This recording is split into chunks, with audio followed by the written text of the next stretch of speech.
In this video, I'm going to show you how to enhance and clean your data using views. So I've just come to the product view. I've created this view, which is called CRISPR Culture All Fashion. So how I've done that is basically gone in there, created a new view. I could have cloned one.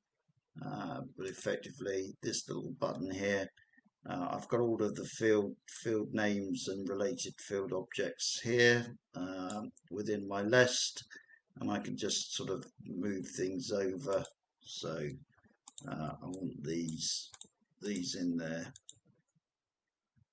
over where I want them back. So these are my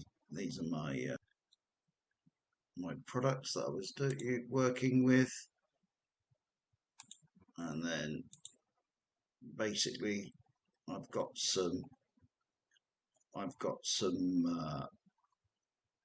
filtering going on this, so just sort it by type, then SKU.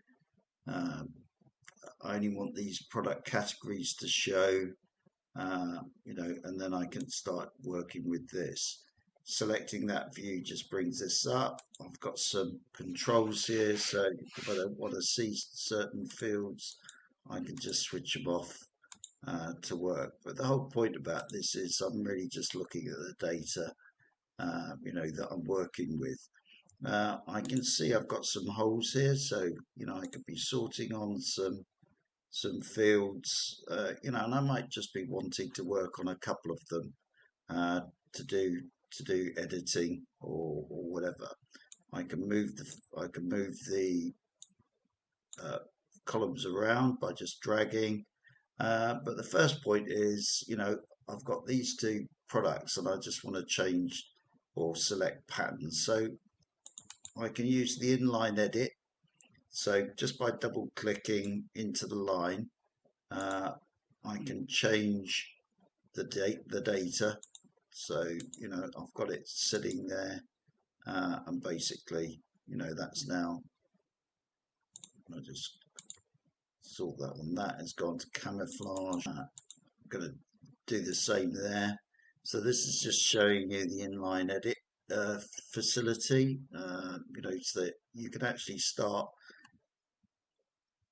filtering down on products, having a look to see what's missing, and through a view and using the inline edit on fields that enable you to do that type of thing, physically clean your data. And